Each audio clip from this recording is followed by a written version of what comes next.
Hello বন্ধুরা, কেমন আছো? আশা করি তোমরা প্রত্যেকেই ভালো আছো। আমিও খুব ভালো আছি। চলো তোমাদেরকে কটা রেসিপি করে দেখাই। তো কি করছি তোমরা দেখো। প্রথমে আমি চাল হাঁড়িতে দিয়ে বসিয়ে দিয়েছি একবারে জল দিয়ে, আর সঙ্গে আমি কটা পেঁপে সিদ্ধ দিয়ে দিয়েছি। আর ওদিকে চলো আর একটা গ্যাসে আমি কড়াইতে জল গরম করতে দিয়ে দিয়েছি। তো জল গরম হওয়ার সঙ্গে সঙ্গে আমি মুসুরির ডালগুলো ধুয়ে নিয়ে আমি গরম জলের মধ্যে দিয়ে দিচ্ছি। তারপর আমি কটা কাঁচা লঙ্কা দিয়েছি আর পরিমাণ মতন লবণ দিয়ে আমি ডালটাকে সিদ্ধ করে নিচ্ছি। তোমরা কিন্তু মনে করো না যে আমি কাঁচা লঙ্কাটা দিয়েছি, ওটা কিন্তু আমার পরিবারের লোক খায় বলে দিয়েছি, কারণ আমি কিন্তু আজকে তিতের ডাল করছি। তাই তোমরা লঙ্কাটাকে কিন্তু স্কিপ করে চলে যেও, লঙ্কাটা কিন্তু দিও না, কারণ আমার বাড়িতে সব কিছুতেই লঙ্কা খায়, তাই আমি লঙ্কাটা দিয়েছি, তোমরা কিন্তু লঙ্কাটা দিও না। তারপরে ডালটা আমার সিদ্ধ হয়ে গেল। তারপর তাতে আমি হলুদ দিয়ে ভালো করে, যে জলটা আমি কাঁচা জলটা দিয়েছি সেটা ভালো করে ডালটাকে আমি ফুটিয়ে নেব। তারপর তোমরা দেখতে পাচ্ছ আমার ডাল কিন্তু অনেকটাই ফুটছে, আর পুরোটা তো তোমাদের দেখাতে পারি না, অল্প করেই দেখালাম। তারপর ডাল ফোটার পরে আমি ডালটাকে একটা পাত্রে নামিয়ে নিলাম। তারপর কড়াটা বসিয়ে তেলটা ঢেলে দিলাম। যেহেতু আমি তিতের ডাল করব, তাই উচ্ছেগুলোকে কিন্তু আগে ভেজে নেব। তাই আমি উচ্ছেগুলোকে লবণ হলুদ দিয়ে ভালো করে ভেজে নিচ্ছি।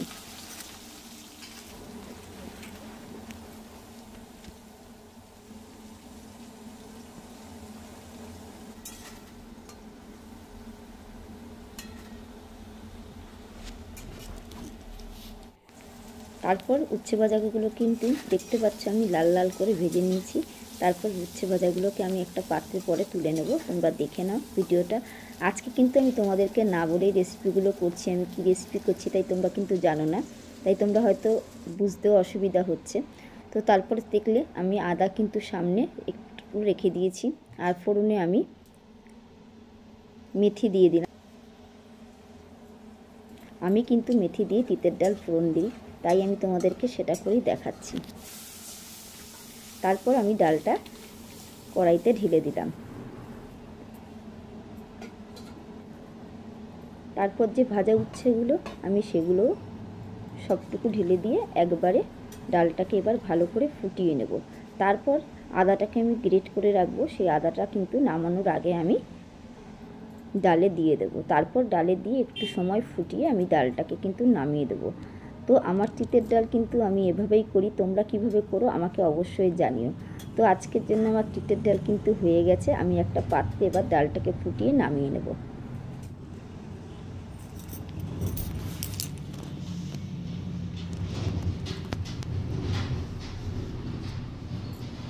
ডালটা কেমন হয়েছে অবশ্যই কিন্তু তোমরা জানিও। আর অন্যদিকে আমি আরেকটা রেসিপি করব, চলো, টমেটোর চাটনি। তো টমেটোগুলো আমি কেটে রেখেছি। তারপর আমি কড়াইটা ধুয়ে বসিয়ে দিলাম। তারপর অল্প পরিমাণ আমি সরষের তেল দিয়ে দিলাম। সরষের তেল গরম হতেই 5 ফোড়ন আর দুটো শুকনো লঙ্কা আমি ফোড়নে দিয়ে দিলাম। তারপরে ওটাকে লাল লাল করে ভেজে আমি টমেটোগুলো কিন্তু ছেড়ে দেবো। টমেটোগুলো দেওয়ার পরে পরিমাণ মতন লবণ হলুদ দিয়ে আমি টমেটোটাকে নেড়ে চেড়ে কিছু সময়ের জন্য কিন্তু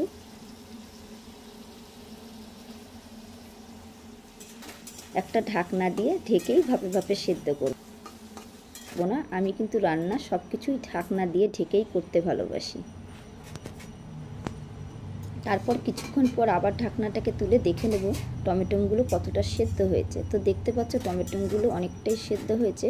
তাও যেন টমেটোগুলো আজকে ঠিক ভালো লাগলো না, কারণ ছাবা ছাবা ছাবা ছাবা রয়ে গেছে। কারণ বর যেহেতু বোঝে না, তাই কি টমেটো মাঝে মাঝে নিয়ে আসে নিজেও জানে না, কোনো সময় হাইব্রিড টমেটোও নিয়ে আসে। তো টমেটোগুলো সেরকম ভালো হয়নি, তো সেই জন্য একটু ছাবা ছাবা রয়ে গেছে। তারপরে আমি কিন্তু টমেটো জলটা দিয়ে দিলাম। জলটা দিয়ে কিছু সময়ের জন্য ঢাকনা দিয়ে দিয়েছি। ঢাকনা দিয়ে আবার কিছুক্ষণ পরে আমি দেখব টমেটোগুলোর জলটা কতটা ফুটেছে। তারপরে ফোটার পরে যখন আমার অনেকটা দেখব জল শুকিয়ে গেছে, তারপরে নামানোর কিছুক্ষণ আগে আমি কিন্তু চিনিগুলো দিয়ে দেব। তো তোমাদের সাথে বলছি আর এমনিও গল্প করছি, তো ভালোই লাগছে। তোমরা আশা করি ভালোভাবে ভিডিওটা দেখবে। তো আমার টমেটোমের চাটনি কিন্তু হয়ে গেছে। এবার আমি একটা পাত্রে নামিয়ে নেব। তো আজকের চাটনিটা কেমন হয়েছে বলো। চলো এবার পরের রেসিপিতে চলে যাই।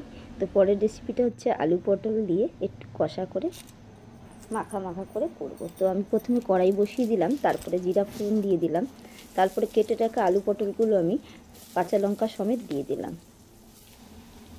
পরিমাণ মতন লবণ হলুদ দিয়ে ভালো করে নেড়ে ছেড়ে আমি কিছু সময়ের জন্য আলু আর পটলটাকে সেদ্ধ করতে ঢাকা দিয়ে দিলাম।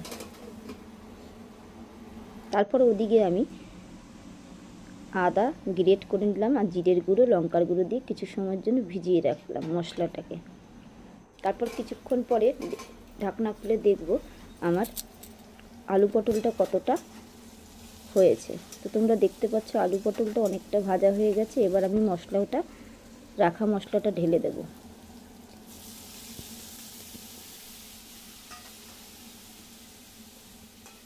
তারপর মশলাগুলোকে পটল আলুর সাথে ভালো করে নেড়ে ছেড়ে নেব।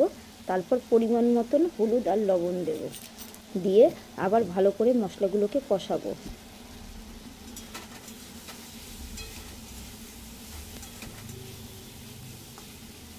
ভালো করে আলু পটলগুলোকে কষিয়ে নিয়ে আমি কিন্তু তারপর যতক্ষণ মশলা না কষানো হবে, ভালো করে না কষালে কিন্তু কাঁচা গন্ধ বেরোবে, তাই মশলাগুলোকে ভালো করে আগে কষিয়ে নেবে, তারপর পরিমাণ মতন তাতে জল দেবে।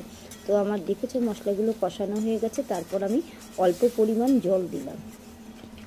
এবারে একটা ঢাকনা দিয়ে আমি ঢেকে দেবো। আমার কিন্তু আলু পটলের তরকারি হয়েই এসেছে। তো বন্ধুরা, আমার ভিডিওগুলো কেমন লাগলো অবশ্যই কমেন্টের মাধ্যমে জানিও। লাগলে একটা লাইক কমেন্ট শেয়ার করো আর আমার চ্যানেলটাকে সাবস্ক্রাইব করে দিও। তো আজকের জন্য এটুকুই। দেখতেই পাচ্ছ আমার কিন্তু আলু পটলের তরকারি কষা হয়ে গেছে। নামানোর আগে আমি গরম মশলা দিয়ে নিলাম। এবার একটুখানি ফুটিয়ে আমি নামিয়ে নিলাম। আজকের ভিডিও এটুখানি। আশা করি তোমরা সবাই ভালো থাকবে। Tata, bye bye.